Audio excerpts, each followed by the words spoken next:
presidente al-Assad afirma que lo que ocurre en Siria es un conflicto externo vinculado con el mapa regional y que la interferencia extranjera es una línea roja. Rusia rechaza la posición de la Secretaría General de las Naciones Unidas sobre el posible uso de armas químicas en Siria y lo tacha de no constructivo. El ejército y las Fuerzas Armadas sirias extienden los terrenos de sus victorias contra el terrorismo y asestan duros golpes contra sus zulos. Muy buenas noches, el noticiero del canal Sirio Internacional. El presidente Bashar al-Assad afirmó que lo que está sucediendo en Siria desde hace 2 años es el resultado de una disputa externa vinculada con un proyecto para redibujar el mapa regional y con el conflicto entre las grandes potencias, advirtiendo que cualquier desestabilización de Siria se trasladará directamente a los países vecinos y tendrá efecto dominó a los países lejanos en Oriente Medio, lo cual crearía un estado de inestabilidad. En una entrevista con el canal Olosal y el diario Adinilak de Turquía, el presidente señaló que el gobierno turco está implicado en el derramamiento de la sangre siria y recibe formalmente a los terroristas y las ayuda a entrar en Siria, afirmando que el presidente del gobierno turco, Recep Tayyip Erdogan, no ha dicho nunca una sincera palabra desde que comenzó la crisis en Siria y utilizó la religión para lograr sus intereses personales a costa de los intereses de los dos pueblos de Siria y Turquía. El mandatario sirio afirmó que Siria se preocupa por los acontecimientos que se producen en Turquía, partiendo de su conciencia de la importancia de Turquía como un país vecino que goza de un importante lugar estratégico y del hecho de que lo que está ocurriendo en ese país se repercutirá directamente sobre Siria, continuando que la estabilidad de Turquía favorecerá a Siria y viceversa. El problema reside en que el gobierno turco pasa de alto el hecho de que el incendio en Siria quemará a Turquía.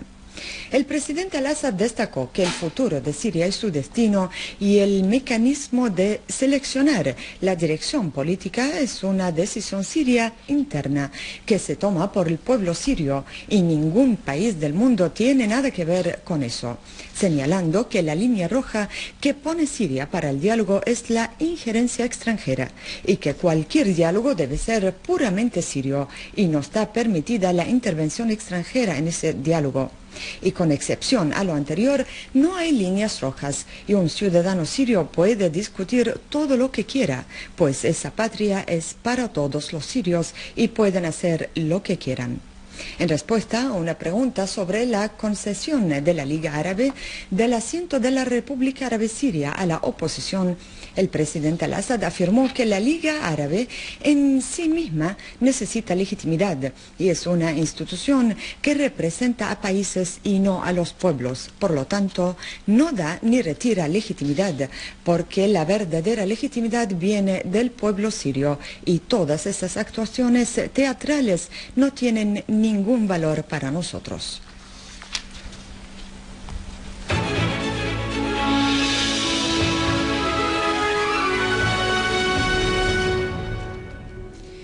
El Ministerio de Exteriores de Rusia afirmó que las Naciones Unidas adoptó una postura no constructiva en el caso de la supuesta utilización de armas químicas en Siria, expresando la profunda preocupación de Rusia por los desvíos de la Secretaría General de la ONU a la hora de organizar una investigación sobre este asunto.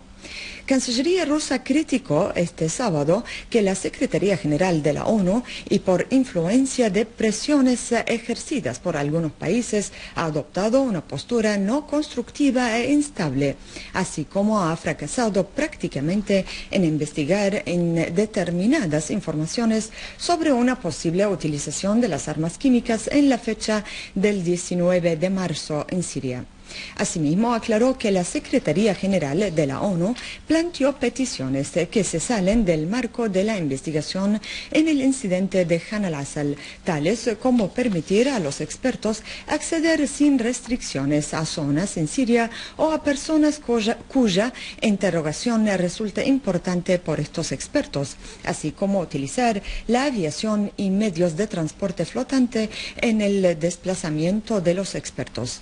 Cancillería rusa consideró que estos métodos utilizados en la investigación recuerdan a los que fueron empleados en la investigación sobre la existencia de armas de destrucción masiva en Irak, la cual se pasó de forma deliberada en falsos datos y llevó a conocidos resultados. Cancillería rusa consideró que esta actitud es inaceptable por parte de la Secretaría de la ONU, que debe trabajar con equidad e imparcialidad a la hora de tratar con los conflictos y crisis. Brasil reiteró su postura, que llama a resolver la crisis en Siria a través del diálogo y que rechaza cualquier intervención militar extranjera en sus asuntos internos. El secretario general adjunto de Asuntos Políticos para Oriente Medio y África en el Ministerio de Relaciones Exteriores de Brasil, Paulo Cordeiro de Nidarra Pinto, afirmó durante su reunión con el doctor Ghassan Obeid, cónsul general de Siria en Brasil. Afirmó que la Declaración de Ginebra es una de las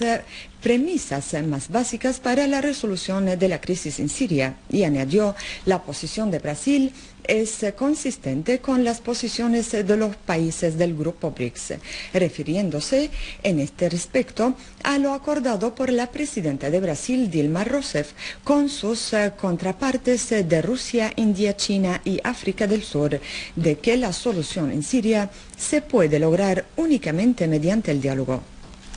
Pinto hizo hincapié en el rechazo de su país a armar los grupos terroristas que toman de la crisis en Siria camino para imponer su agenda y las agendas de sus financiadores. Una fuente de la Marina rusa anunció que 2 grandes buques de desembarco llegarán en la mitad del próximo mes de mayo al puerto de Tartus. La estación de noticias Russia Today también informó que un grupo de barcos de la Armada Rusa del Pacífico realizarán varias misiones de entrenamiento en las costas del Mediterráneo, confirmando lo anunciado anteriormente por el Ministerio de Defensa ruso, en cumplimiento a lo ordenado por el ministro de crear una formación permanente de buques de guerra para el área del Mediterráneo. El diario checo Bravo alertó sobre el peligro de la afluencia de los europeos a Siria para combatir junto con los grupos terroristas armados, señalando que los países europeos a los que pertenecen estos combatientes han empezado a dar la alarma. El diario avisó que el Centro de Investigaciones sobre Radicalismo en Londres reveló últimamente que centenares de ciudadanos radicalistas afiliados a Al-Qaeda de 14 estados europeos, Alemania, Gran Bretaña, Francia, Holanda, además de países del norte de Europa, se dirigieron a Siria para combatir junto con los terroristas. El diario añadió que Occidente apoya a los armados en Siria por sus propios intereses estratégicos. Sin embargo, teme que las cosas salgan de su control, igual que ocurrió en Afganistán.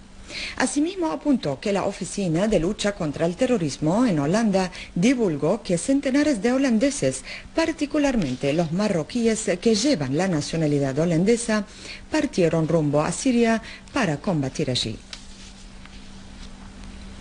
Una ciudadana cayó mártir mientras que otras personas resultaron heridas tras la caída de obuses mortero disparados por terroristas en la tarde de este sábado contra la zona residencial de Kafar Sousa en Damasco. Una fuente policial informó que una mujer perdió la vida y 13 personas resultaron heridas, entre ellas 2 niños, por el impacto de obuses de mortero que cayeron cerca de la mezquita de Rifai y los barrios residenciales en Kafar Sousa y las inmediaciones de la ciudad deportiva de Tishrin. La fuente añadió que los atentados terroristas causaron incendios en varios coches, además de grandes daños materiales en las propiedades y en las tiendas comerciales y las viviendas viviendas en las referidas zonas. En la campiña de Damasco, nuestras Fuerzas Armadas complementaron la realización de un cerco alrededor de Ghouta Oriental y lograron limpiar de terroristas la zona que se extiende desde el Aeropuerto Internacional de Damasco, Kefrin, Haran al-Awamid, Ateiba, Abada y la ciudad industrial de Adra, llegando al suroeste de la localidad de Dmer. En el mismo marco, unidades militares del Ejército Nacional realizaron operaciones de persecución a los grupos terroristas armados en Adra, Duma y las granjas de Mleja en Damasco Campo, donde liquidó a decenas de terroristas y destruyó a las armas y los vehículos artillados utilizados por ellos en sus actos criminales. Paralelamente, escuadras de nuestras Fuerzas Armadas chocaron con grupos terroristas en el distrito de Jobar, en Damasco Campo, donde infligieron enormes bajas entre los terroristas. En Barze, destacamentos del ejército persiguieron a un grupo terrorista armado que cometía asaltos contra ciudadanos y liquidó a varios terroristas, entre ellos algunos de nacionalidades no sirias. En la ciudad de Hama, las Fuerzas Armadas aniquilaron a un grupo terrorista perteneciente al Frente al-Nusra que intentó infiltrarse en el poblado de Tibet al-Imam. En el mismo contexto, unidades del ejército se incautaron de un coche cargado con artefactos y cinturones explosivos.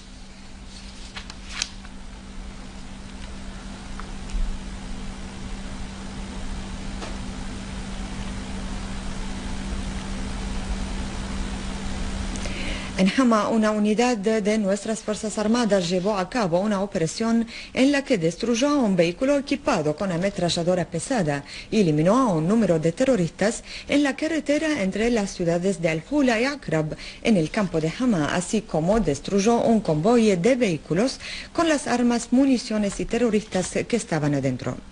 Una fuente en la gobernación de Hama informó que otra unidad de las Fuerzas Armadas dirigió un golpe a una agrupación de terroristas entre las aldeas de Al-Huez y Al-Hueya en la campiña norte de Hama y dejó a varios de ellos entre muertos y heridos. A todo ello, una unidad de nuestras Fuerzas Armadas destruyó a varios lanchas con los terroristas y armas que llevaban a bordo en la laguna de Al-Hula. En el Líbano, el presidente Michel Suleiman encarga oficialmente al diputado Tamam Salam la formación de un nuevo gobierno. El primer ministro designado prometió continuar con la formación de un gobierno nacional sin comprometerse a favor de cualquiera de las partes en el Líbano y señaló que aceptó su cargo consenso entre todas las partes para su al frente del nuevo gobierno es una indicación de que todas las fuerzas políticas libanesas desean pasar a una fase de soluciones que restablezca la garantía de las instituciones constitucionales y la seguridad y estabilidad a los ciudadanos libaneses. Finalizó la cuarta sesión de negociaciones sobre el contencioso nuclear iraní con el grupo de 5+1 en la ciudad de Almaty, Kazajistán, sin lograrse un acuerdo final, luego de presentar Irán más detalles sobre su propuesta al respecto. Una fuente cercana a las negociaciones dijo que se decidió que las representantes de los 6 países consultarán con sus gobiernos para responder a la parte iraní, en tanto que el jefe del Consejo Superior de la Seguridad Nacional iraní, señor Said Jalili, declaró que las negociaciones concluyeron en propuestas positivas y que Irán considera el enriquecimiento del uranio un derecho legítimo suyo, innegociable, aseverando que el asunto está ahora en manos de las potencias mundiales para demostrar su deseo de tomar medidas adecuadas de su parte. El vicecanciller ruso Sergei Ryabkov dijo que la nueva ronda de negociaciones no consiguió llegar a un entendimiento, recalcando la necesidad de continuar trabajando en ese sentido y que todas las partes están dispuestas a retomar los contactos nuevamente. Eso es todo. Muchas gracias por su buena atención. Que tengan buenas noches.